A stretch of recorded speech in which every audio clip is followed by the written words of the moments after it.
Seigneur, que ta grâce, seule ta grâce. Nous voulons instaurer un état de droit. Et dans un état de droit, il y a une justice indépendante. Ce n'est pas à l'individu Félix Tshisekedi de commencer à faire justice.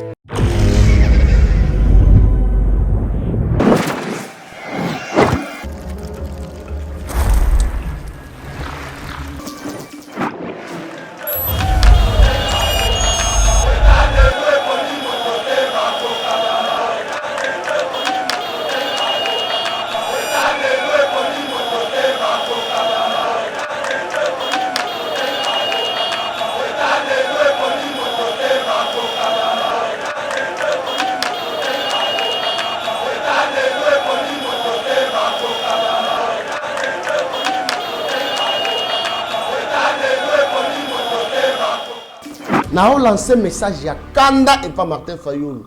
Nao lancé message ya Kanda et pas Joseph Kabila. Nako bossa na te Moïse Katumbi. Parce que batata misatu oyo. Na landi mutu moko na France 24. Mutu wana ezanani Paul Kagame. Paul Kagame alobi nini? Mais bino moko tunanga mituna sur RDC. Bino bozo tunanga mituna sur M23. Mais Nani Azali à la tête de M23. Mais attends que c'est Kabila Joseph, alias Kanambe, Kazemere, Fayoulou, Kabila, Nani Moussous, Mouzito, Nani Akashobwe, Moïse Katumbi. Même pas un message. Il y a soutien. Bango va poser la carte que le gouvernement de Tshisekedi est failli pour que va monter au Gréno. Okay. Article 4 Kolobanini. Oh, République démocratique du Congo est concédée 300 000 km. Imaginez-vous, Maman Abigaël, Nazana Kanda ya Kosaganate, Kanda politique, Bazo 300 000 km, Basede Yango, na Rwanda.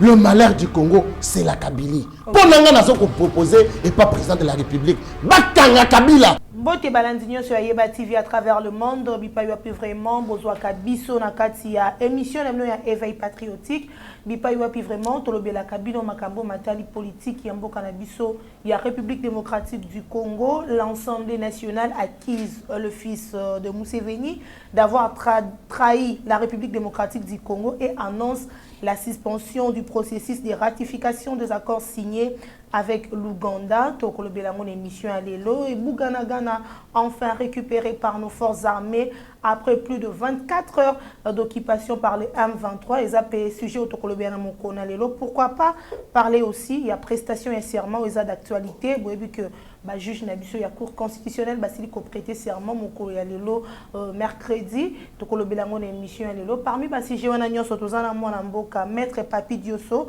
Ouazabongo, coordonnateur de communicateurs de l'Union Sacrée. Il est vraiment à copier sa biso babiano par rapport à la question autokotu nena mokona lelo. Mbote mona mboka Papi Diosso. Mbote Maman Abigaël Kilungu, mbote na balandinyo so ya Yeba TV, DG Shadrack Luoro, Héritier Ngashi, Miteranaya, Isaac Mutombo, batu tout nyo so ya Yeba TV, bisika tozali mbote na bango. Merci na peuple congolais o yazo pese biso confiance pour na actualité politique auto-décryptage à chaque fois que l'information l'exige plutôt. Maman Abigaël, nazaraka na moi biscuit nanga, monze munanga na yimbaka avant parce qu'il faut bakongomani bayeba nani Maman Abigaël ayambi. Kombo nanga maître Papi Diosso ngando mwendela bwenda mingi babenganga troisième intellectuel de Kabeya Kamonga, prophète politique nazali coordonnateur. Il y a un collectif de communicateurs du changement pour la nation, membre de l'Union Sacrée. Biso Maman Abigaël, nous avons la fierté. Il y a Mokozamboka parce que tout la que communication na niveau ya présidence ezali ya kolala. Batu mingi balandaka nga bamona ke Papi Diosso azalaka kana chapeau na ye na mutu. Mais pour na lelo bazomona ke mutu ezali polele, ezali signe ya ko soutenir FARDC pour que toko tata makolo na Rwanda kuna na Uganda po to benga na bango nyos. Donc ma façon ya ko soutenir FARDC lelo ezali ya kolongola chapeau et puis chapeau oyo nazo longola ko pesa lo sako na mona mboka président de la République Félix Antoine Tshisekedi Tshilombo oyo azali ko sala ba effort na niveau diplomatique na niveau administratif bisika nyonso pour que peuple congolais azwa esengo. Merci beaucoup pour Nayope pour la invitation. Voilà, en parlant ya soutien na yo tomoni lelo plusieurs compatriotes na Goma ba kiti bongo na balabala pour na kosala bongo babi marche ya ko soutenir kaka ba FARDC na biso na ebité bande ko batombo ki balobi ba kota tina Rwanda po ete bakende kosala kaka guerre ngoto sila na ba Rwandais olandi vidéo wana na ebité réaction na Isabelle na landi vidéo wana réaction na nga ezali ya sengo traduit par un adage latin na latin baloba nini patumuni ni ukola badi ba ujani kela elingi lobani wana latin elingi lobani omoni na mboka na biso surtout na kabeya kamwanga soki baza ko lamba et que bana ba yokinzala il faut mama pressé biloko ebela bakitsaka musuni na nzungu mais soki bazo mona mwana komi okata musuni ezo kata na te mama yaka na mbeli pona ko kata en petit morceau pour que permettre bana balia na ko loba nini parce que Rwanda a biso mal à l'aise to komi ko tambola lokola tozo tambola likolo ya makala moto. Récemment, au monaki général moko ya la police a lancé un message na ba mama nyoso bakota na bandako na bana na mikolo na bakoko bazwa machette pour que ba arme blanche pour que to traquer munguna azonga na mboka na ye bisika otaki. Donc réaction on a moni na vidéo population nyonso ya Goma na est na mboka na biso kuna bakoti na nzela na ba moto na banini pour que bakoma na frontière ezali lisusu message munene tozali ko lancer na communauté internationale oyo azali na hypocrisie parce que azo koka ko se prononcer sur le dossier Rwanda, Ouganda et République démocratique du Congo. Okay. Comme ça, biso peuple congolais, to lalate, to mizwasiko en charge. Biso nyoso sima mapinga na biso FARDC, biso nyoso sima ya vision ya président de la République. On a décrété qui état de siège parce que on nyoso to komona ezalika résultat ya état de siège.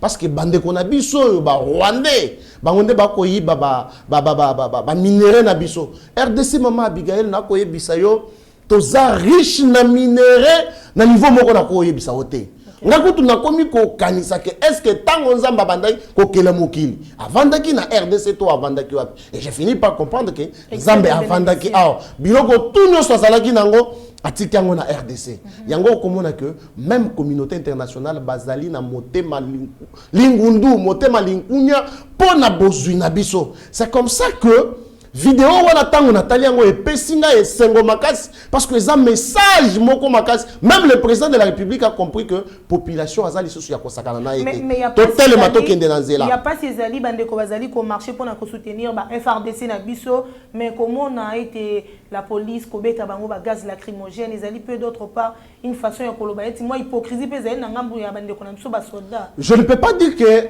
hypocrisie ezali na ngambu ya ba soda na biso mais ce que moi je vais dire au moni public ba maîtriser kayangote et donc même ceux qui bazali côté les mapona ko sala ba manifestation publique il faut la police ezalawana pour que à orienter bango pacifiquement pour que ba dégâts ezalate yango nde monaki présence ya la police na limite que police azalaki wana akobeta batu fimbu akopekisa bango batambola te la police nga natali image wana bien azalaki ko orienter bango pour que basala ba dégâts te voilà.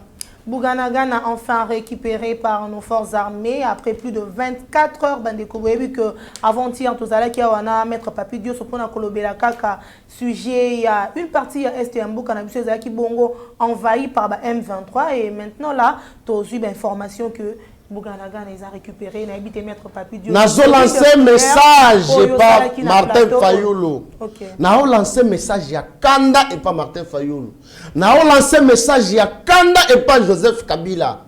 N'a ko bosanate Moïse Katumbi. Parce que batata misatu oyo.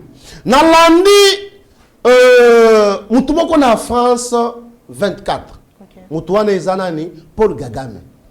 Paul Kagame a lobi nini mais bino boko tunanga mituna sur RDC bino bozo tunanga mituna sur M23 mais nani azali à la tête de M23 mais attendez c'est Kabila Joseph alias Kanambe Kazemere Yé Azali à la tête, il y a M23.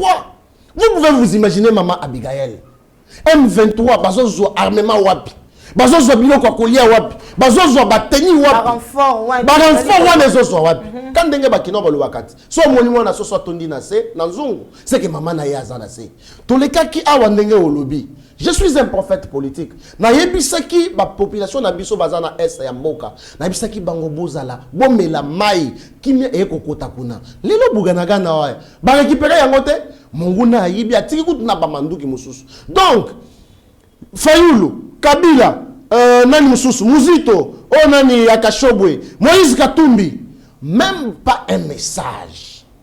Il y a soutien. Bango va poser la carte que gouvernement ya Tshisekedi est failli pour que va monter au créneau. Même à temps pour la marche. Ce qui, en tout cas, j'assume mes propos. Ce qui me rassure que ma propos ya Kagame est vrai. Parce que na moni awa Fayulu asali marche bitumbe bini nini bazo wele la mbongo uti wapi na kingakati $500,000 banko wele na Muzito le nom Muzito a se permettre pour que à défendre maintenant gouvernement ya mboka a féliciter plutôt on azo féliciter effort oyo nani gouvernement na président de la République bako sala mais Muzito azalaka premier ministre awa Yé moutomikou misaka keno pendant mandat na yé mboke ezalaki na stabilité monétaire macroéconomique et vanda ainsi de suite mais lelo azo félicité tango Muzito azalaka budget ya mboke ezalaka na combien tango Muzito azalaka fonctionnaire abanda ko futa ma combien Martin Fayulu azalaka député provincial mais avant azala député provincial azalaki je crois nani rebelle pembeli ya Jean-Pierre Bemba bato bossa na yango te Martin Fayulu nde asala ke ba matisa passeport ba pesa marché wana na famille Kabila. Le malheur du Congo, c'est la Kabylie. Imaginez-vous, de l'anga accord de l'Emera Awa. Oyo Afdel Nan. Mais vous êtes, famille Kabila, va signer accord. Or, sur l'anda qui n'a discours yawa. Avant 1960, Lumumba disait aucun centimètre de notre pays est qu'on a cédé na Monguna. Après 1960, Joseph Mobutu a lobby yango. Actuellement, Joseph Kabila, pendant 18 ans au pouvoir, Lolo Félix Tshisekedi a télémi. Aucun centimètre de notre pays est qu'on a cédé na Monguna. Mais, Kagame a causé l'arabe, accord au Basalaka. Maman, na uti kotanga article 4. Prochainement, tu as un accord wana, tu tiens ngona, étant donné que bande ko bamona. Article 4 est kolobanini. Oh, République démocratique du Congo est concédé 300 000 km. Imaginez-vous, Maman Abigail, Nazana Kanda ya kosaganate, Kanda politique, bazwa 300 000 km, bas cédé yango na Rwanda. Le malheur du Congo, c'est la Kabylie. Pour nous, nous avons proposé et pas président de la République. Bakanga Kabila. Baboto la Kingakati etika la bien public. Tout le monde a visité Yangokona. Kabila est na CPI. Bakanga na na CPI. Bakende na ye awa na et pas ya seli awa na selembao. Bakanga parce que le kola Kagame alobi parce que Kagame azande kona yeti. Ande kona ye Rwandais. Et ça, nous avons dit Moïse Katumbi a dit que non, Kabila Moutouaza Rwandais. Batumba biso bazo kufa na est ya mboka na biso. Nani aza hotel ya liwa wana? Joseph Kabila. Oh ya kama na sapo na kasa chez moi Kabila Kamanga. Les gens sont morts, mes petites sœurs, mes grand-mères sont mortes là-bas. Nani azali hotel ya liwa wana kama na sapo. Pendant que Bochab akoya na mai awa azaki ministre. Non. Nani j'allais dire on ne peut pas nous intimider azalaka nani.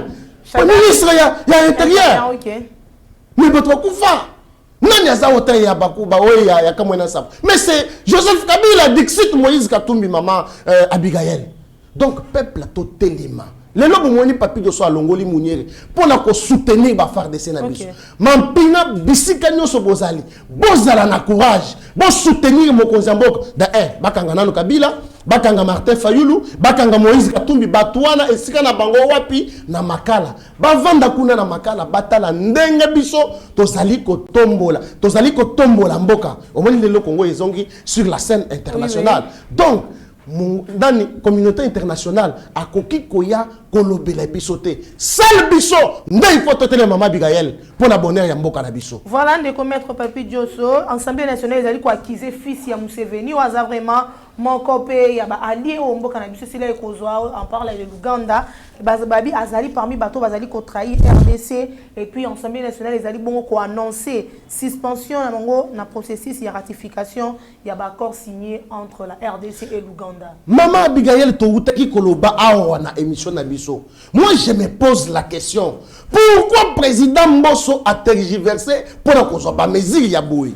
Pour na landi pe à lobby non, il faut bako banda ko kanga ba député. Mais Assemblée nationale na biso Abigail Kilungu ezali infiltré toutes les décisions oyo bazoloba et bima ezokota Rwanda. Otali elongia. Même ceux qui baza ba député te. Même otali elongia député au Miyokeli Mawa. Il y a l'un de deux qui a affirmé que ba siéger na ba Rwandais. Na lobi soki otali ka elongia papi jo so okoyeba ka oya otika be yakamanga. Okotala non oyo congolais d'origine de père et de mère. Mais ezali bilongi mususu ya ba député oyo kotala. Ntini Poulou, le député national, Alekaka Alobaka. Il y a des députés qui bazali ko nourrir bateau rebelle wana. Mais pour quel intérêt? Il y a au monde notable, il y a Est Batele maintenant, nous exigeons au président de la République de lever l'état de siège. Mais monsieur, député peut battre oh non, lever l'état de siège. Messieurs les députés, messieurs les députés, basali ba sorti. Bisonde ba peuple auto vote, bisoto peste bino mandat pour légiférer ba loi oyo et sali ko kende na avantage ya peuple congolais. Mais messieurs les députés, voilà, tous à tanzembo ya moninga na biso car ma pa oya yembi nzembo messieurs les députés. Ce que tali ndenga a expliqué yango okokama député na ba député na biso. Ba ko kende pona kolinga basi to bazo kende pona intérêt ya mboka. Okomona maman Abigail. Donc décision oyo ba mesure oyo Assemblée nationale azozwa ezali malamu par rapport ya tweet ya mwana ya Museveni. Oyo écoute en lobby que non président Fachi c'est mon frère. Président Fachi c'est mon grand frère. Mais awa tango Fachi abengaka Kagame mon frère. Awa no mona na ba journaliste baninga na bino pasi ba telemaka. Et comment dans zembo na munoko ya FSOSO même ensemble pour le Katanga même Esida même nouvelle aventure, exactement ma parti politique et à côté pour que et empêcher biso totalement dans zela malam. Est-ce que tant va vendu wana? Basali ata moi message ya soutien à FARDC, basalité. Ba ozela toko ye metoko ko yate. Assemblée nationale abandana no kosala lavage technique au sein de l'Assemblée nationale. Ça sera possible parce que c'est lui bazabongo. Ça sera possible. Bison des populations tozali koloba mama. Ceux qui to tiaka to tie motion awa nanzela député moko bako bengana ba député nyoso wana ba Rwandais o bazali na katwa. Non seulement ba bengani bango na Assemblée nationale, mais bisika na bango ezana makarati. Bisika na bango il faut ba rejoindre Yves Bouya kuna. Bisika na bango ezana parlementaire. Tozali na état de droit. Donc je salue encore les efforts fournis par le président de la République, Félix Antoine Tshisekedi Tshilombo. Oyebinde na benga kaye katwa malubiaji.